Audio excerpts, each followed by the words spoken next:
আপনারা জানেন যে 1886 সাল 19বিংশ শতাব্দীর শেষ লগ্নে মার্কিন যুক্তরাষ্ট্রের শিকাগো শহরের হে মার্কেটের সামনে নিম্নতম মজুরি এবং শ্রমঘণ্টা 8 ঘণ্টা করার দাবিতে আন্দোলন চলছিল বেশ কিছুদিন আগে থেকে। এবং এই আন্দোলনের প্রকৃতি এবং বৈশিষ্ট্য আমাদের যে আন্দোলন বা ব্যাপক গণ অভ্যুত্থান ঘটে গেল ঠিক সেই রকমই মাত্রা ছিল। কায়েমি স্বার্থবাদী গোষ্ঠী যে ধরনের পদক্ষেপগুলো গ্রহণ করে ঠিক একই ধরনের পদক্ষেপগুলো সেখানেও আমরা হতে দেখেছি। তাদের ছিল নিয়মতান্ত্রিক এবং যেটাকে আমরা গণতান্ত্রিক বলি সেই আন্দোলন। নিয়ম নীতি মেনে শ্রমিকরা ব্যাপকভাবে তাদের আন্দোলনের দাবি স্লোগানে মুখরিত করে হে মার্কেটের আশেপাশে। আপনারা এখানে দেখেছেন যে আমরা যখন কোনো হরতাল কর্মসূচি দিয়েছি বা কোনো কর্মসূচি দিয়েছি সেখানে সরকার পরিকল্পিতভাবে নাশকতা তৈরি করে নিজেদের লোক দিয়ে, যেটা তথ্য প্রমাণ আমরা বারবার আপনাদের সামনে তুলে ধরেছি। তো এই কায়েমি স্বার্থবাদীরা সেখানেও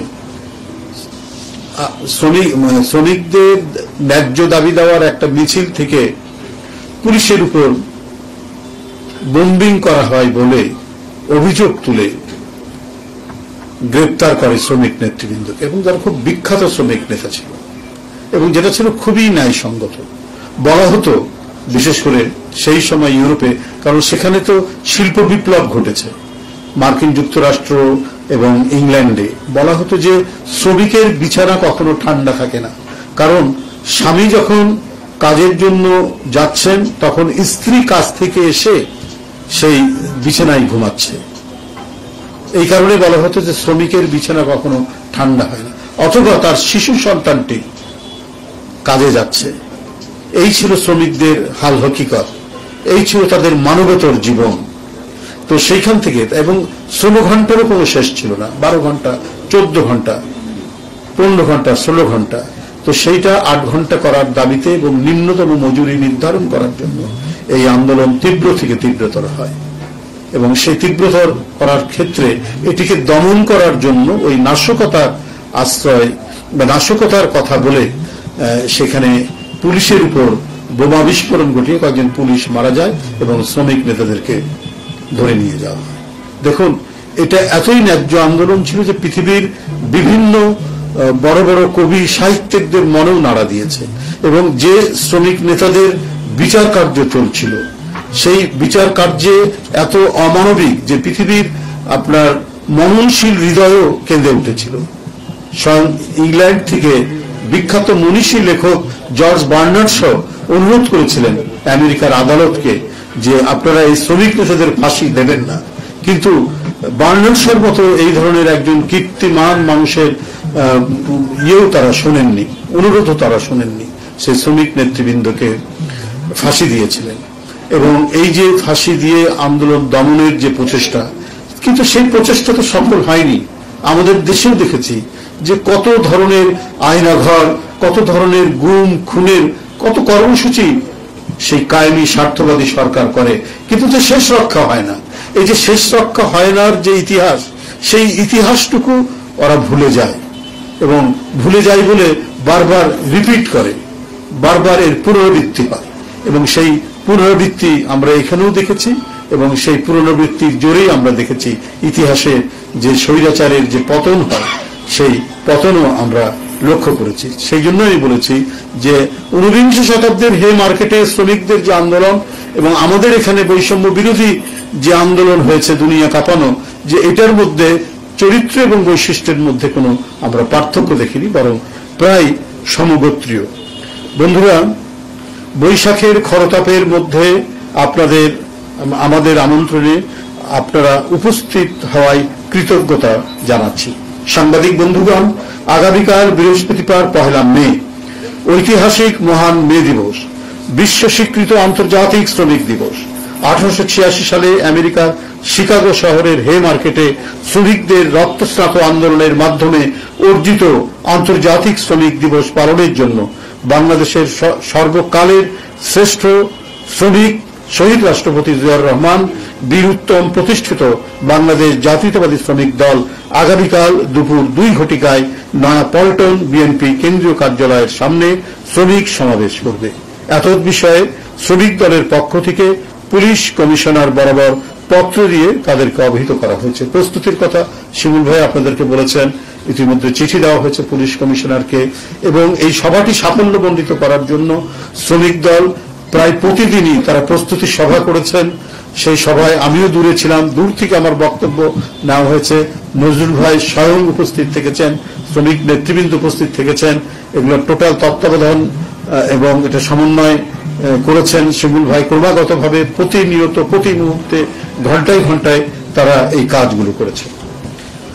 প্রিয় সাংবাদিক বন্ধুগণ, বাংলাদেশ বিবিএস এর হিসাব অনুযায়ী 12 কোটি ভোটারের মধ্যে 7 কোটি 35 লাখ শ্রমিক। শ্রমিক সমাজের মর্যাদার জন্য একটি দিন বিশ্ব স্বীকৃতি দিয়েছে মে দিবস। বাংলাদেশে আজ সবচেয়ে অবহেলিত শ্রমিক সমাজ। দ্রব্যমূল্যের ঊর্ধ্বগতি, জীবনযাত্রার ব্যয় বৃদ্ধি, বাজার মূল্যের সাথে অসঙ্গতি, কম মজুরিতে শ্রমিক সমাজের এখন বেঁচে থাকাই কষ্টকর। অগণতান্ত্রিক শ্রম আইনে মালিক পক্ষের স্বার্থকে প্রাধান্য দেওয়ায় শ্রমিক সমাজ সর্বত্র হয়রানি সহ নানাবিধ অসুবিধার সম্মুখীন হচ্ছে। বিগত ফ্যাসিস্ট আমলে শ্রমিকদের সংগঠিত হওয়া ও অবাধ ট্রেড ইউনিয়ন অধিকার থেকে দূরে ঠেলে দেওয়া হয়েছিল।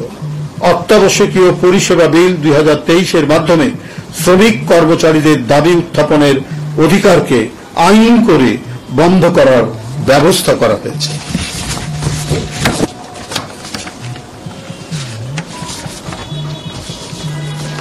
সাংবাদিক বন্ধুগণ, ফ্যাসিস্ট আমলে 2023 সালের 28 অক্টোবরে ঢাকার মহাসমাবেশের প্রাক্কালে সমাবেশ ও আন্দোলনকে নস্যাৎ করার অংশ হিসেবে হাজার হাজার বিএনপি ও শ্রমিক দল নেতাকর্মীদের গ্রেপ্তার করা হয়েছিল।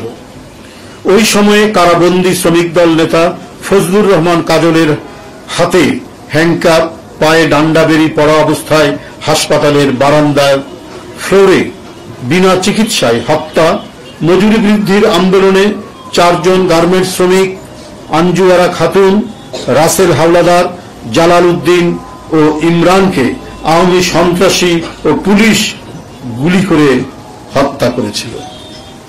সাংবাদিক বন্ধুগণ, গত 5 আগস্ট 2024 ফ্যাসিস্ট খুনি হাসিনা পতনের পর ভিন্ন এক প্রেক্ষাপটে বাংলাদেশে মহান মে দিবস পালিত হবে।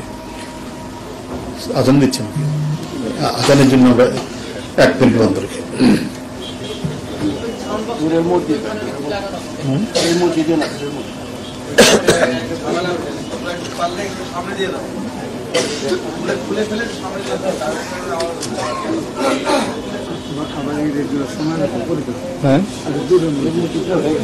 দূরে রেখে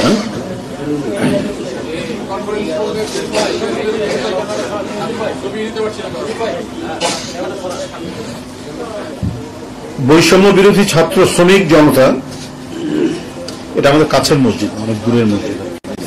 বৈষম্য বিরোধী ছাত্র শ্রমিক জনতা অভ্যুত্থানে অগণিত শ্রমিকের আত্মদান ফ্যাসিস্টের পতনকে ত্বরান্বিত করে। বাংলাদেশের জাতীয়তাবাদী শ্রমিক দলের 71 জন নেতাকর্মী ও 30 জন রিক্সা শ্রমিক ও অসংখ্য নাম জানা অজানা ভাসমান শ্রমিক বৈষম্য বিরোধী ছাত্র শ্রমিক জনতা অভ্যুত্থানে শহীদ হয়েছেন। শ্রমিক শ্রেণীর আত্মত্যাগ কেউ কেউ স্বীকার করতে কার্পণ্য করে। একটি গণতান্ত্রিক সরকার ব্যবস্থা প্রবর্তন, ভোটাধিকার প্রয়োগ, শোষণ ও বৈষম্যহীন সমাজ ব্যবস্থা শ্রমিকের আজন্ম স্বপ্ন। দেশ এক ক্রান্তিকাল অতিক্রম করছে। শ্রমজীবী মানুষের আয় দিন দিন কমে যাচ্ছে। গ্যাস বিদ্যুতের অভাবে কলকারখানা বন্ধ হচ্ছে। এখনো প্রতিদিন শ্রমিক ছাঁটাই চলছে। বেকার হচ্ছে হাজার হাজার শ্রমিক। শ্রমিকের জীবনে অর্থনৈতিক ও সামাজিক নিরাপত্তা নেই। পতিত হাসিনা সরকারের লুটপাট ও দুর্নীতির কারণে সরকারি পাট ও চিনিকল গুলো বন্ধ করে হাজার হাজার শ্রমিককে পথে বসানো হয়েছে। তারা স্ত্রী সন্তান সহ অর্ধাহারে অনাহারে দিনাতিপাত করছে। বই খাতা ক্রয় করতে না পেরে বাচ্চারা স্কুলে যেতে পারছে না। প্রচলিত নিয়মে 5 বছর পর পর ন্যূনতম মজুরি ও জাতীয় বেতন স্কেল ঘোষণা হয়ে থাকলেও বিগত ফ্যাসিস্ট হাসিনা সরকারের সময়ে গত 10 বছরে বেশি সময় ধরে ন্যূনতম মজুরি ও জাতীয় বেতন স্কেল ঘোষণা করা হয়নি। অথচ চাল, ডাল, তেল সহ নিত্যপণ্যের ঊর্ধ্বগতিতে শ্রমজীবী মানুষের জীবন ওষ্ঠাগত।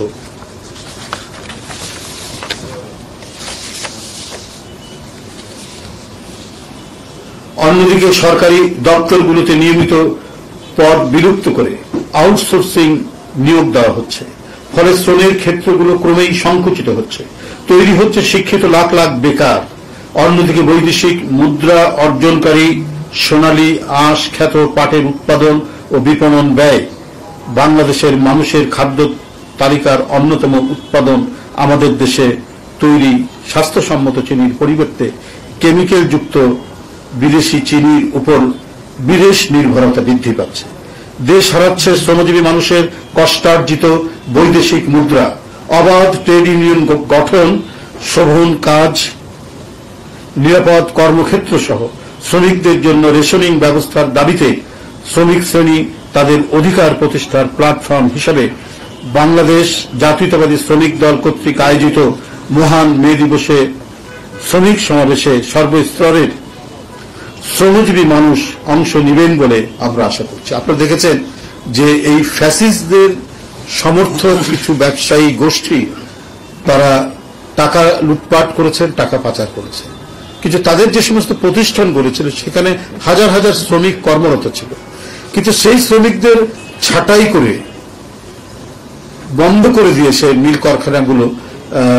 আমার মনে হয় যে সেটা অন্তর্বর্তীকালীন সরকারের এই জিনিসটা করা ঠিক হয়নি, কারণ ওগুলোকে বাঁচানো দরকার ছিল। আপনি সেখানে প্রশাসক নিয়োগ করতেন, আপনি সেখানে দক্ষ মানুষদেরকে ব্যবস্থাপনা তৈরি করতেন, আর যে সমস্ত মালিকরা, ওই সমস্ত প্রতিষ্ঠানের মালিক যারা অন্যায় করেছে, যারা টাকা পাচার করেছে, যারা হাত মিলিয়েছে এবং সরকারকে টিকিয়ে রাখার জন্য নানা মন্ত্রণা দিয়েছে, তাদের বিচার করুন, তাদেরকে বিচার করতে হবে। কিন্তু তাদের ফেলে রাখা প্রতিষ্ঠানগুলো, সেখানে শুধুমাত্র সাধারণ শ্রমিক থেকে শুরু করে একেবারে শিক্ষিত বেকার ইঞ্জিনিয়ার এবং মানে একেবারে গ্র্যাজুয়েট ইঞ্জিনিয়ার থেকে শুরু করে খুবই মেধাবী ছেলেরা পর্যন্ত সব বেকার হয়ে যাচ্ছে। তো এইটা তো আমার মনে হয় যে সরকারের ভুল নীতি। আপনি প্রতিষ্ঠান টিকিয়ে রাখবেন, প্রয়োজনে সেখানে দক্ষ ম্যানেজমেন্ট সেখানে দেবেন, দিয়ে সেই প্রতিষ্ঠানগুলো টিকে থাকে, যাতে শ্রমিকদের মানে তারা যেন ছাঁটাই না হয়। কিন্তু ছাঁটাই করে তাদেরকে কিছু টাকা ধরিয়ে দিয়ে আজীবন তাদেরকে ক্ষুধার মধ্যে রাখাটা, এটা মনে হয় সঠিক নীতি হয়নি। প্রিয় সাংবাদিক বন্ধুগণ, ইতিমধ্যে শ্রমিক দলের পক্ষ থেকে 12 দফা দাবি সম্বলিত লিফলেট, ব্যানার, ফেস্টুন করা হয়েছে। দাবি জানানো হয়েছে শ্রম সংস্কার কমিশনের সুপারিশগুলো বাস্তবায়নের।